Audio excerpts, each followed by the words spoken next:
What happens when Abraham can't make YouTube videos anymore? When the struggles and the hardships of recording and editing every day start disintegrating his soul and his essence of being, and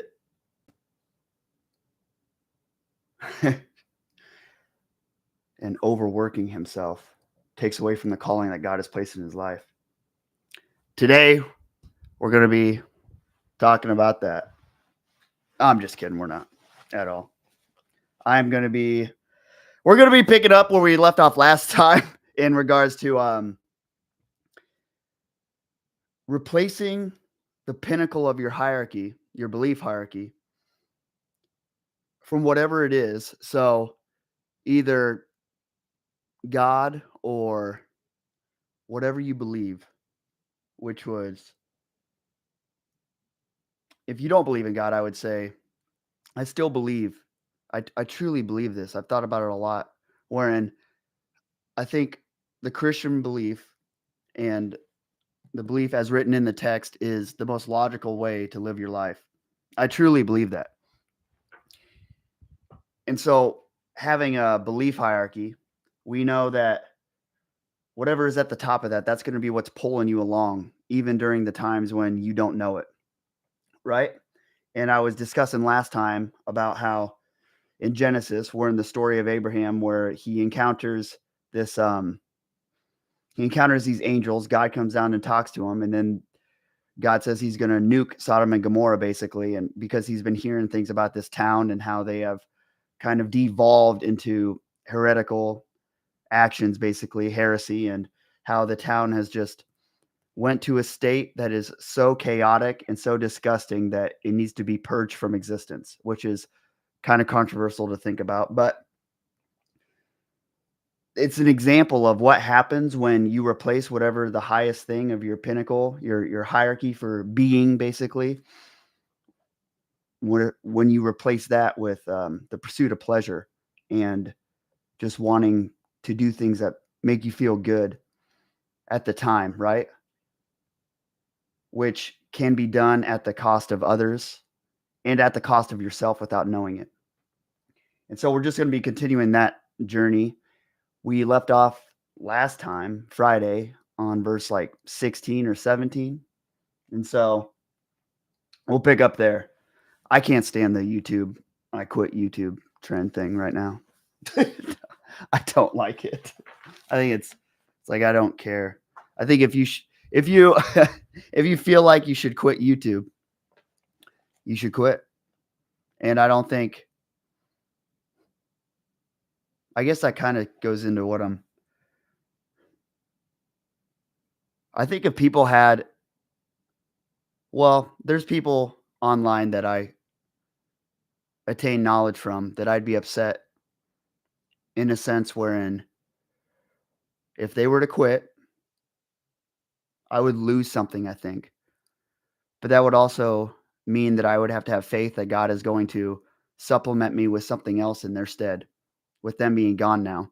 And if it is bad for them and I'm a loving and caring person, I would want them to quit doing whatever it is they're doing that is, you know, the antithesis of living out a life that's going to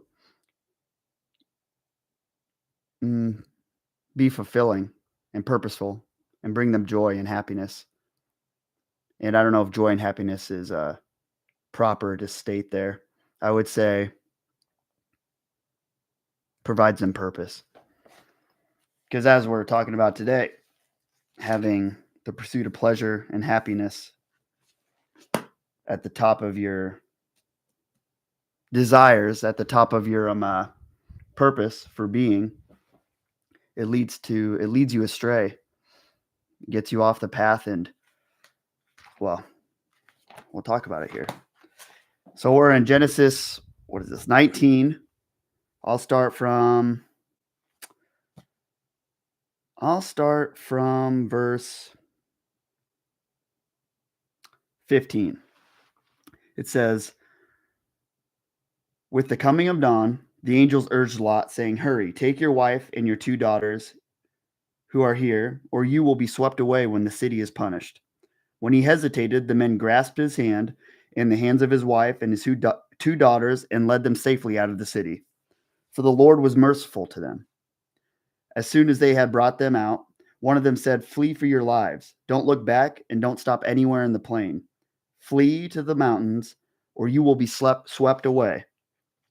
But Lot said to them, "No, my lords, please.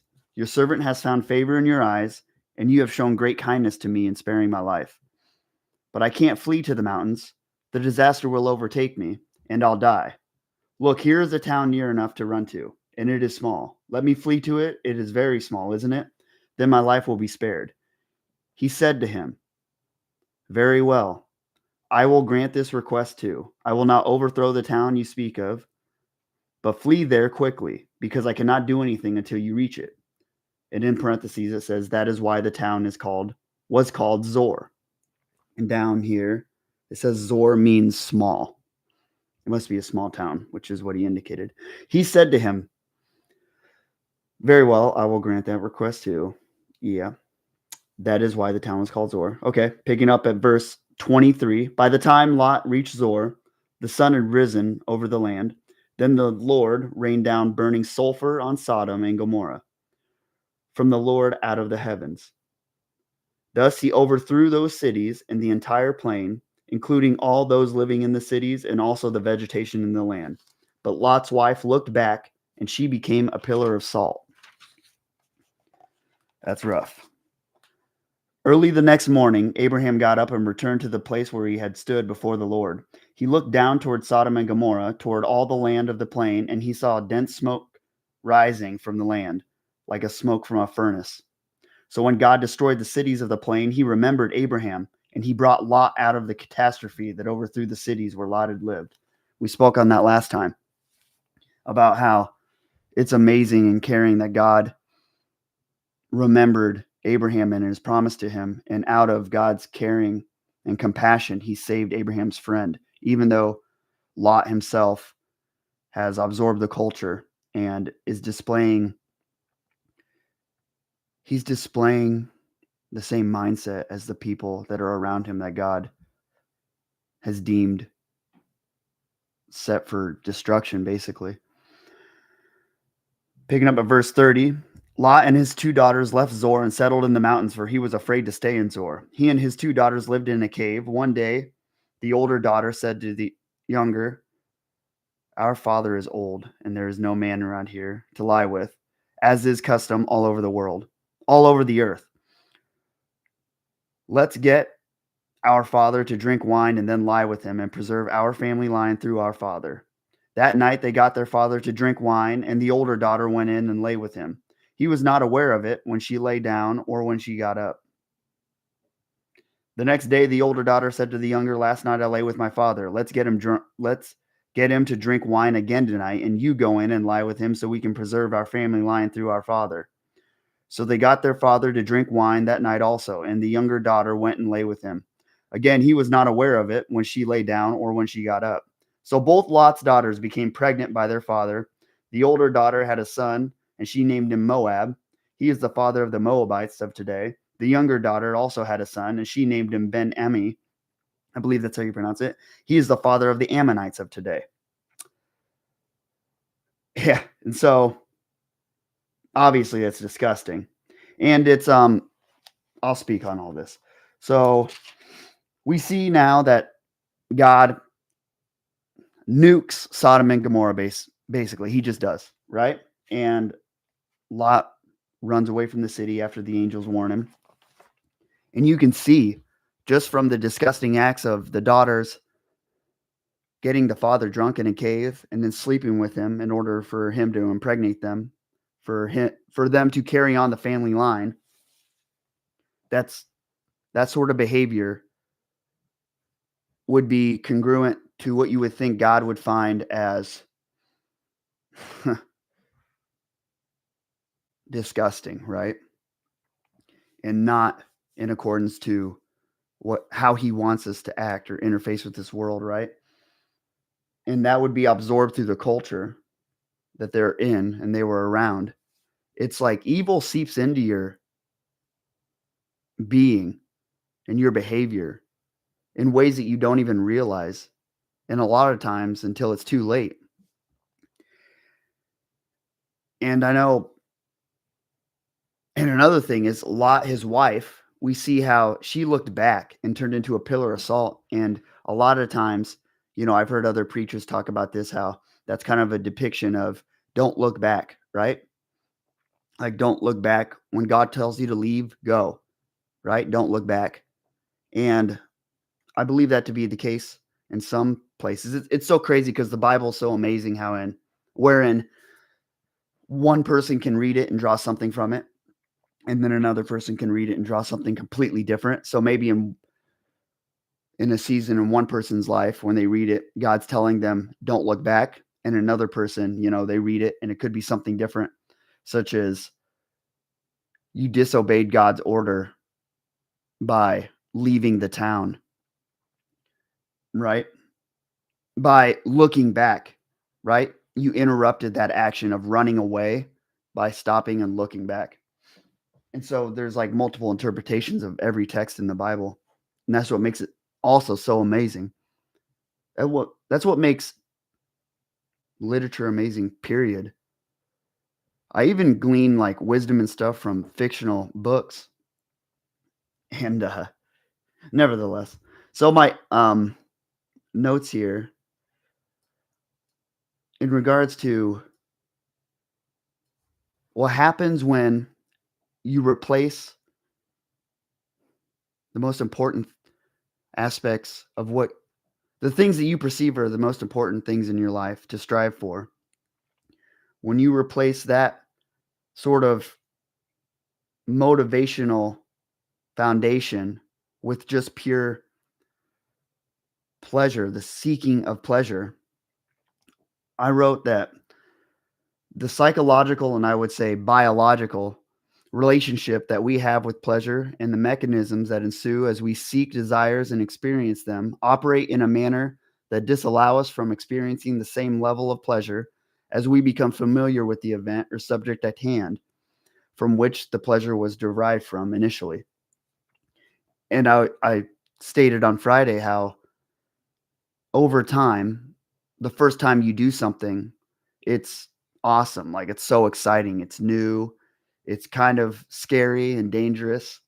But then after about the 50th time you do it, you kind of grow numb to it. It becomes the familiarity of it starts overshadowing the excitement, right?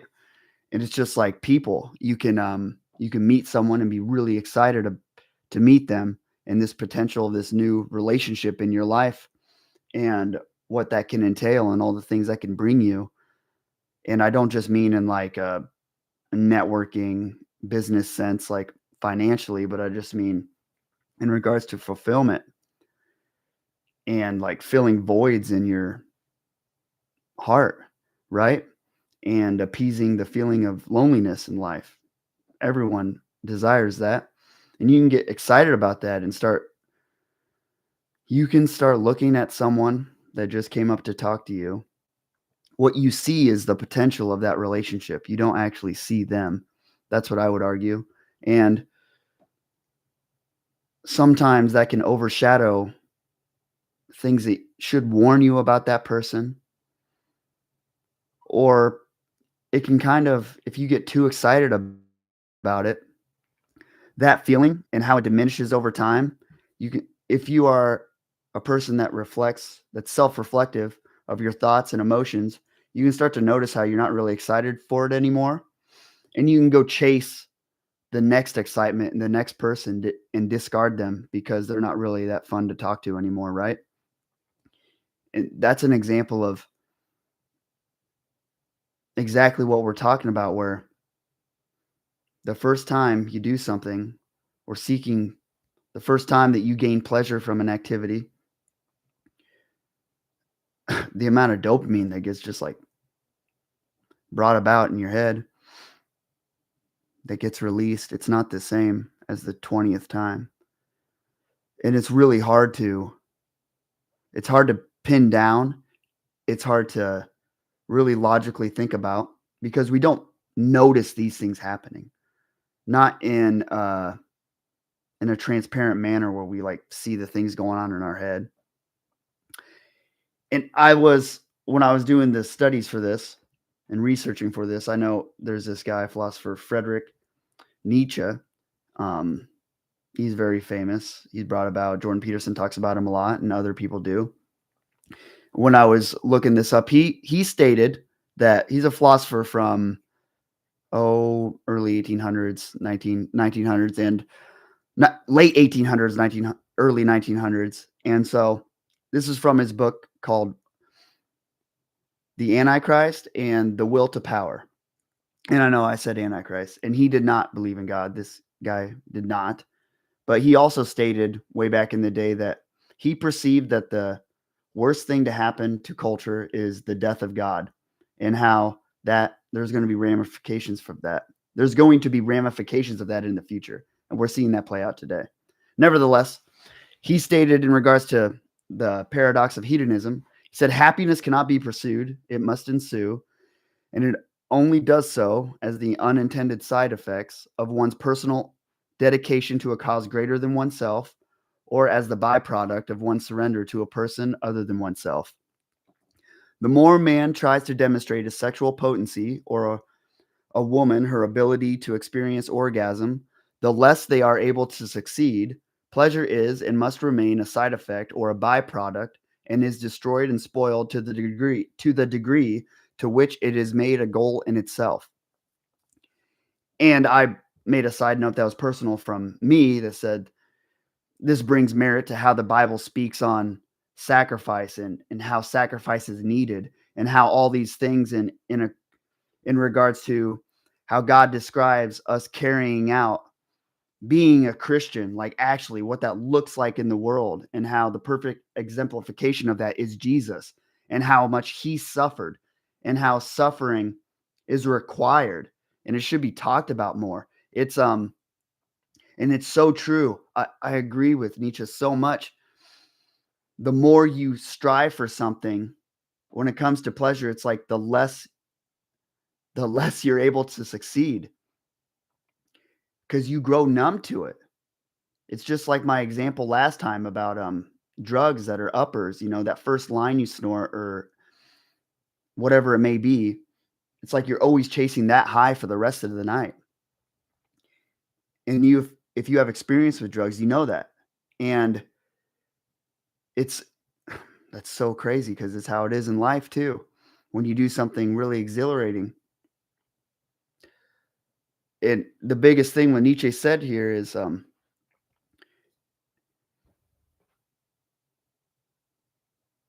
you have to do things out of a personal dedication to a cause greater than yourself, and as a byproduct of your surrender to a person other than oneself, or a byproduct of that. And that doesn't that sound like Christianity? Like we submit our desires and what we perceive as something that would bring us happiness, we sacrifice it, which is depicted in the Bible many times, for things that we believe God would want us to go for or strive for. And it's not always fun all the time. It's sometimes feels terrible, but we know it is for the greater good for us, right? And that's why I think that Christianity is like the best way to live, because the belief in God, believing that God is real, it's so big and powerful. We can't even grasp it logically with our humanistic understanding. It brings about this aspect of humility, which we then can carry out with each other in the world. And it makes the problems that are here in this level of existence minuscule compared to what we theoretically believe is going on behind the scenes, and things that we can't really perceive here. And I know that when it's just like when I was training for Muay Thai fighting, for a Muay Thai competition, it's like you run and do all these things and you train so hard and you puke, you're training in the gym, even outside your martial arts gym, putting extra time in, and you're like, I'm on the cardio bike, the air bike, that thing's hell on earth. Like, in actually crying, wanting to get off of it, but I won't, because I know once I'm in the ring, that is the place that I need to go to in order to kill the monster in the dark, right? And I'm training myself for that one moment. And it doesn't feel good at all. It's the antithesis of seeking pleasure. But I know that I have to do that in order to face that monster in that specific location. Even if I can't really grasp the immensity of that moment, actually, like I can't really transpose on myself and my psychology what it's going to feel like when I'm in that ring with that person. I can't do it. You can't do it till you're in there, right?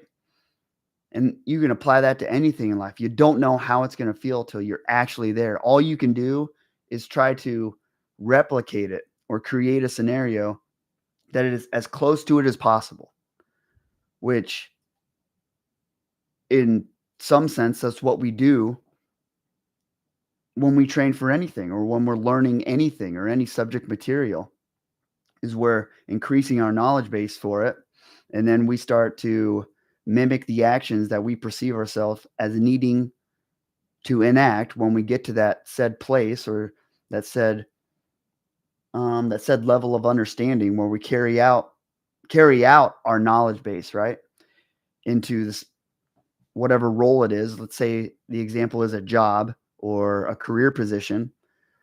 We practice what we think we're going to need to be doing for that job and for that role. And it requires sacrifice of your time, sacrifice of your comfortability, admittance to yourself that I don't know everything and that I am also ignorant, right? I am ignorant to things by the definition of the word. And that's required. You can't go about life just seeking what feels good, because in the end it has a paradoxical effect where the pleasure won't be attained anymore. And then you can start to contort and twist your mindset. And you basically, it's like the way I look at it, hopefully my cat doesn't shut off my PC. It's like my mind folds in on itself. Anyone ever felt that? There's two people in here. Good morning. Have you ever felt that where you're like, your mindset just like falls in on itself? Your understanding of things, like what you thought was best in this scenario, it just completely caves in. Everything falls out. And good morning, Vapor Element. Have you ever felt that where you're like doing something and then you were a little bit wrong and it just falls out, dude? Like when you're striving so hard to get to somewhere, or you're doing something because you think it's going to feel good, and then that feeling, those actions don't correlate over time with the feeling that you got the first time. And it shakes the belief that you had of that thing being so complementary to your life. That seeking a pleasure. It's complicated and it's hard. And I was just watching a podcast with David Goggins and Andrew Huberman, and they were talking about, what is it called? Let me look at, I can just go to my prayer journal, my notes here. They were talking about this section of the brain that Huberman said one of his colleagues, they just discovered this, that they can it grows bigger as you do things that you don't want to do, right? And it has to do with like dopamine release in your head. So you basically train yourself to release dopamine, good feelings from doing things that you don't want to do. And these structures in the brain, they have positive effects for like everything. And that was so interesting because it's like God created us this way, right? That's what I was thinking the whole time I was listening to it. I was like, God created us in order to handle suffering, to steward it well, and to properly handle the discomfort of turning into the person that he needs us to turn into in order to accomplish the calling that he wants us to accomplish by the end of the journey, right? In our time here on earth, because it's a short span of time. And that's so amazing that they're discovering things like that. And that I have such a big problem today with I've worked on not having silly likes and dislikes. I don't hate chores, for instance. I just do them as they need to be done. Yeah, that's good. That's amazing. And that is I've worked on not being silly, on not having silly likes or dislikes. That's interesting because there's things in life that you just have to do. It doesn't matter. It sounds like you've come to a place where you're disregarding your feelings and I'm responsible for X, Y, or Z. I just need to get them done. So if you're a parent, a good parent, you don't care how you feel about raising, well, I don't want to say you don't care. It doesn't matter if you don't feel like raising your child, you know that you have a responsibility to do it. It doesn't matter if you feel one way about it one day compared to the next day, you have to do it. This is your responsibility, right? You or when a child is a baby and they're screaming in the middle of the night, you have to go check on them. Sounds like you're enacting that sort of behavior and that sort of mindset, and that's amazing because that's hard to get to. I get wrapped up in how I feel all the time, even still, right? And I would say I'm probably more disciplined than the average person. I would say I'm not perfect at all. There's people that are far better than I am or ever will be at some things. And in that regard, I would say I always look at everyone's journey as like their own little, you know, their own little spot in the timeline that God has for them here in this earth. And everyone's adventure is unique to themselves.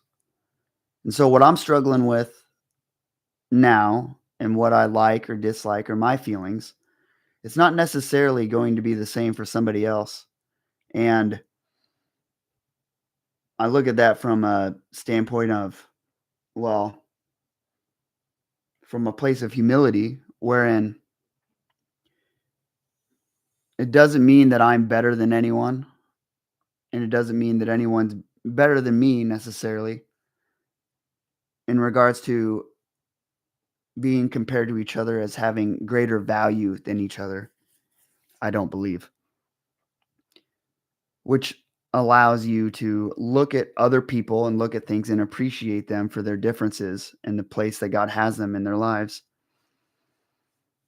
And it helps me deal with the struggles that I have in life. And it helps me relate to others. I know that sounds antithetical, but knowing that everyone's problems are unique, it does help me relate to others in a manner of they have problems also that they feel are unique and they can't really directly relate to mine. It's like I have that same feeling, right?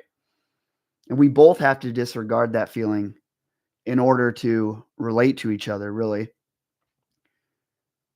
And that's complicated and it's so hard to do, but it's good for me because I feel like I have this relation to others despite the specifications of their challenges, right? Like they may believe something completely different than myself, but I can still care for them because I know I feel certain ways about my challenges and they feel certain ways about theirs.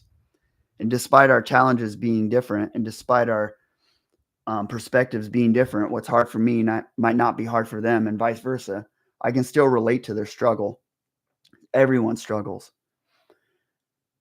And then I can also talk to them about how It's good that we struggle because in it creates the value in the treasure at the end of the dungeon, basically, after we've got done defeating all the monsters and the creatures and all the hardships in life. When we attain these places like God where he wants us to be, it's it's really revolutionary to your mind. I know places I look at my past and the times where I felt my worst, when I jumped off in faith with nothing there to catch me, that has brought about the biggest transformation in my life. And others, they can experience that feeling of having nothing there to catch them without jumping off in faith. They can just feel miserable and desperate. And I'm glad that God has placed me in a position where I can relate to others from having felt that feeling of isolation and helplessness in an earthly manner. Because it speaks to how you have to organize your belief that what I'm feeling right now is lower than God. That's why I'm talking about the pursuit of pleasure has to be, it's that's not what it's about. It has to be pretty low in your hierarchy, I think, in order to accomplish great things in life. Now, I don't think you should be a masochist or anything, but seeking things out just because they feel good is a setup for failure. And I believe striving for God's purpose and understanding that He is bigger than anything that I can encounter, that is what really brings about revolutionary change. And we can help each other by conversating about it with other individuals because everyone experiences something wherein they feel lost and there's no one there to catch them. Does that make sense, Vaporama? It's like the times where I look, I can look back at the times now where I had nothing and learn from them and apply them now. And know that when I feel terrible now, I know that God's still going to carry me through to my next 100%. And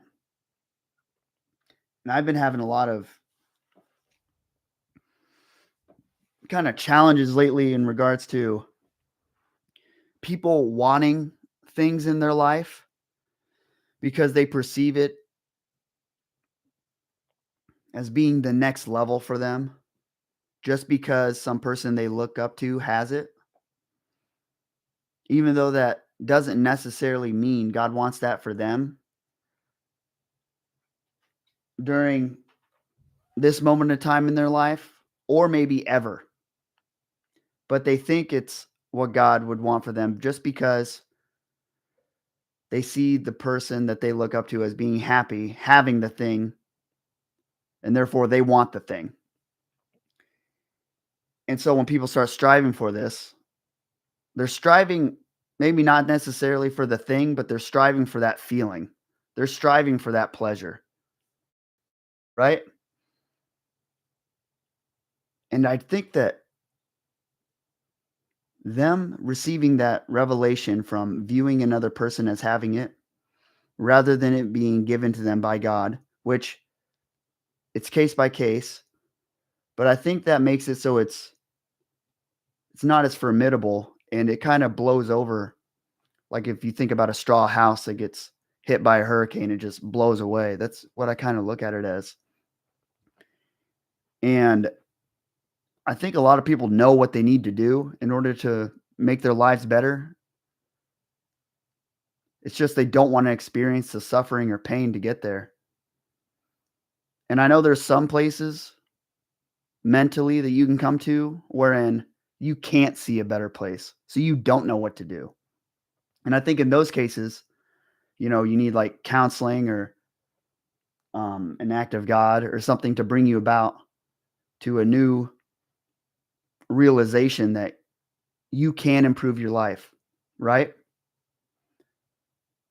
And once you've had that veil lifted, then you know what you need to do in order to get to better. But people don't like experiencing the suffering. And I think it's almost like they're grasping for straws based on what they're perceiving another person as having, right? I see it a lot, all the time. It's like, I don't know. It's just not, I don't think it works. It doesn't work. I don't think it works at all. It's so awkward how people get so motivated and caught up in like motivational hysteria from other people when they should have been asking God directly for guidance. And I know God can speak through people, but it's really been heavy on my heart lately that most people just wait for Sunday to receive their word. It's like there's 6 other days in a week. Suffering is looked at as a bad thing. I wouldn't trade my suffering for anything. Yeah, you're exactly right. And I've cried because of my suffering, right? We all have. It doesn't feel good, but it's crazy that, that neuroscientist Andrew Huberman, he was talking about that part of the brain that what is it called? Like a mid cortex, something like that. And let me look it up. It actually grows larger. Where is it at? The mid cingulate cortex, and how it grows when you do things that you don't want, and how you can train your brain to get a dopamine release from pain, suffering, or challenges. And it's so crazy that God has like biologically set us up, neurologically set us up to endure suffering and to gain positive effects from it. And you're totally right. Suffering is not looked at as good. It is looked at as bad. And I mean, a lot of that's hardwired into us as well because we put our hand on a hot stove, we know to pull away. So we label the heat as bad in that sense, right? It's too much of it. Getting your hands warm when you're putting on mitts to go outside. It's cold outside for me right now. I put on gloves in order to keep my hands safe because it's too cold, and therefore it makes my hands warmer. But if I increase that warmth that I'm desiring for my hands too much, which in that case, it resembles me touching a hot, stove. It's like, that's too much and it hurts me. So I pull back out of my discomfort and wanting to avoid the suffering and pain. So we can apply that same sort of predisposition and same opinion of it to things in our life, and it just carries over. And I think that also probably speaks to some lack of it's lack of thought a little bit. It's not being intentional, like sitting down and really thinking through what you're doing, which is that's a big thing today, right? A lot of people just act and take things for granted all the time, even myself. And it's amazing how God has hardwired us to endure suffering and how it's written in the Bible over and over again that suffering is how you attain greater placement in life in regards to his calling on us and just like a greater understanding and more peace. And it's so counterintuitive, but it's like suffering brings about peace. And our perception of it brings about peace. Like Paul says that we should count all suffering as joy, right? And our life should be like a living sacrifice over and over again. And so when it comes to like Sodom and Gomorrah, we see a town that devolved to a state wherein everyone was seeking pleasure at the expense of others. They wanted to rape those angels in Lot's house. We see Lot's entire family just contaminated with this contagion of pleasure seeking, of hedonism. And this hedonistic mindset, and desire to do things that feel good with the disregard for the future. That's complicated though, because it's not the disregard of the future, because you're planning on shooting up that drug of feeling good again, right? You're chasing it. You're going to chase it again. You know you're going to chase it again. Right now you want pleasure, but you're going to chase it again. So you're not disregarding the future necessarily. I don't think you are thinking about that. But you are avoiding suffering, and you are striving to just feel good without really thinking it through beyond. You're not really thinking it through beyond just how it's going to feel.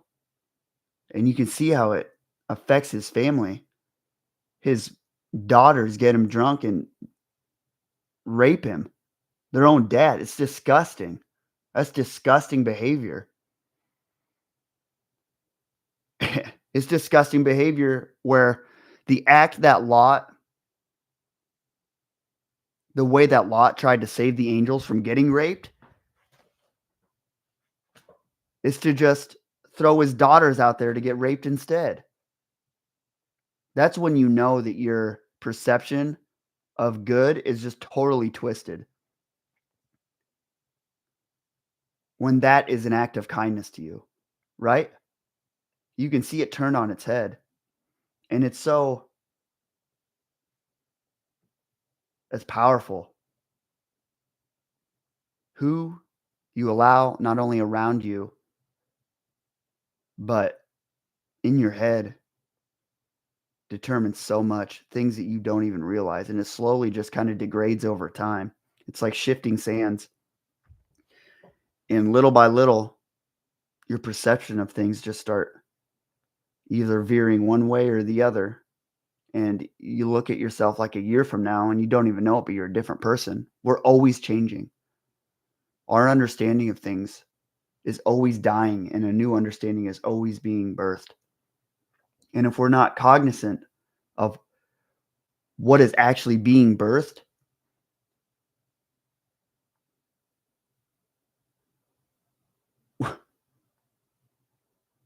we can create some pretty malevolent things in our head. And we can start getting into some pretty malevolent habits. That's interesting. We avoid the birthing pains of things that are actually good for us to bring about good ideas, which is the suffering. We avoid that in order to presently feel pleasure. Huh? You can see it all around us too in society. People care about other people's feelings a bunch, which there's merit to that, especially in this like safe space world. That's why I hate that word safe space. I don't like it because I think it sets you up for failure. The world isn't safe. I don't think the world's safe at all. Do you think this world's safe? I don't think so. It's like you should be able to endure suffering to a certain point where you can carry out things and endure hardship, right? The world isn't safe. Yeah, it's not safe at all, is it? It's people are cruel. People are cruel when they don't even mean to be cruel, right? Like we're more cruel to ourselves than anything. So you can have someone take a scenario where someone says something and you get offended by it. They may not even know that they did that to you. So the world isn't even a safe space based on your own predispositions of things and opinions of things because we get offended. So I don't like labeling things as safe spaces because I can say things that offend you that I don't even know I'm saying. Like I may do it out of a place of love, but my perception of love may be twisted, just like Lot's was. His perception of kindness to save those angels was twisted due to his environment that he was in. Right? He gave up his daughters, he offered it for the mob to take them instead of the angels. And then we see later on his daughters like date rape him essentially in a cave. It's disgusting. It's so gross.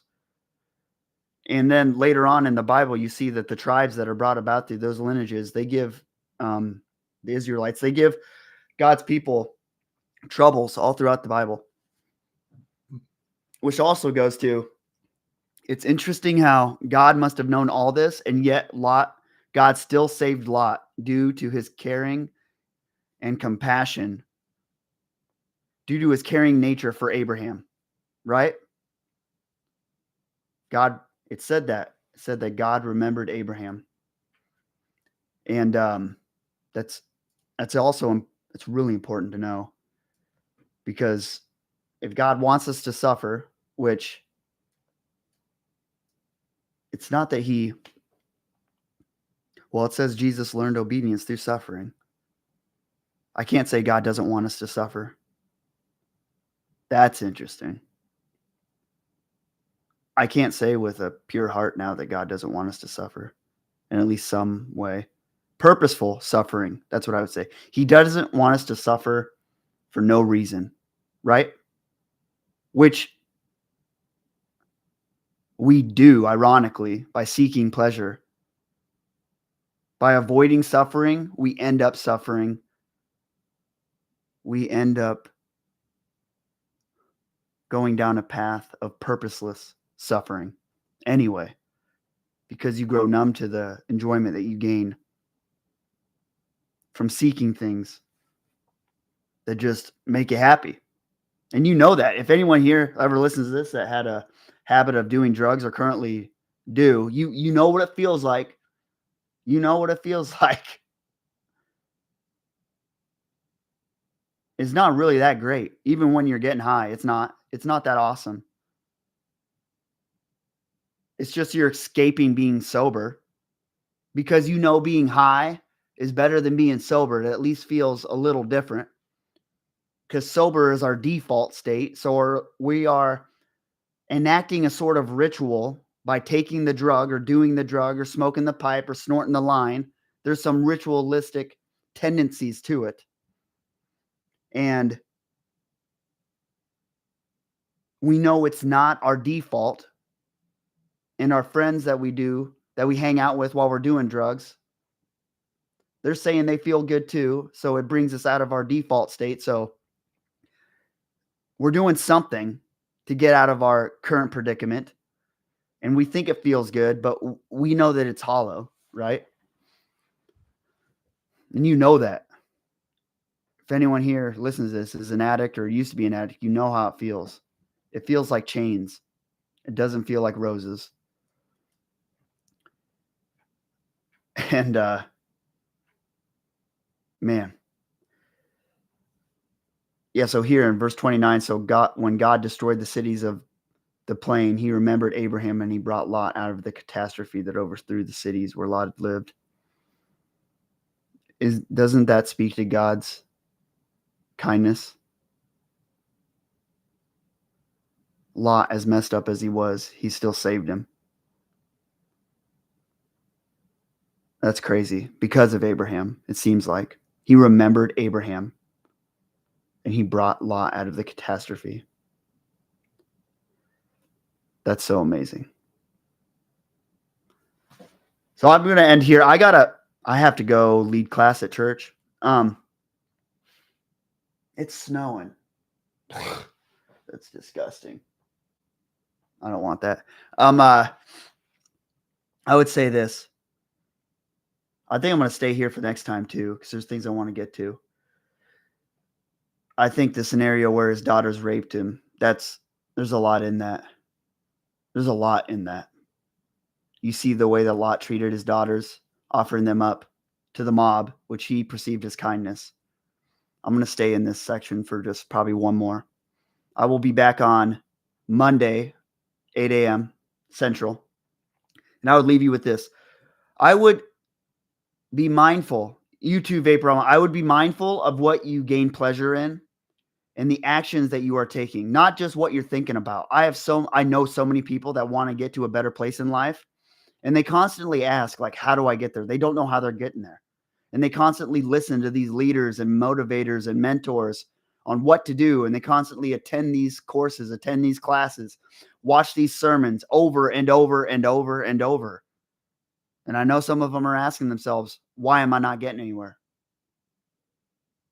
And I would say you should look at what you've been doing this whole time and really search your heart. Search for it. Ask God to provide you an answer. Usually people know what they need to do. They know. It may not look like what the mentor that they're getting the advice from does. Everyone's situation is different. Don't seek out the pleasure that your mentors and teachers have.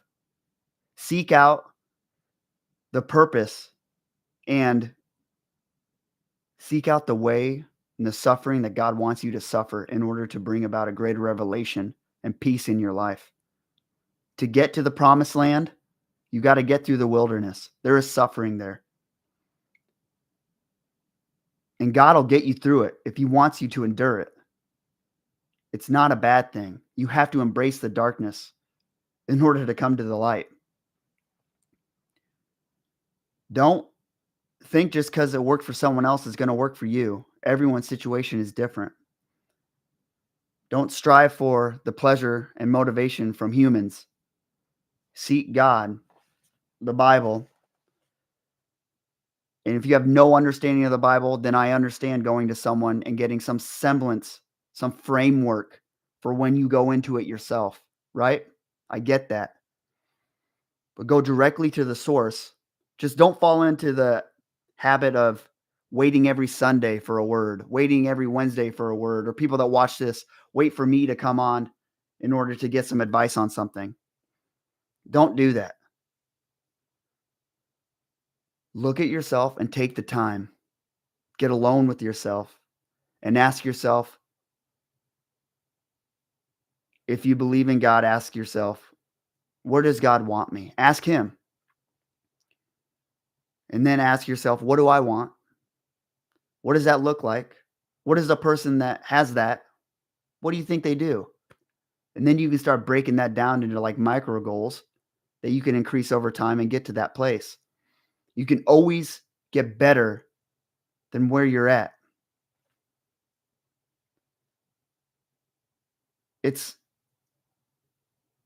I really think there's a problem with how most people try to implement happiness into their life now. I think it's a huge contagion. And it doesn't work. It doesn't work. There's no staying power to it. There's a reason why God wanted a relationship with us. And I think it's that relationship with Him directly that brings about divine revelation and placement and transformation. I really do. And I would think about I would say, analyze your habits and your actions and think about, is there anything you're doing just because you perceive it as perceive it as the actions that are going to produce a good feeling in you rather than it actually being better for you in your specific case. Sometimes you just have to run a play in order to get habits rolling, and then you can start adjusting in order to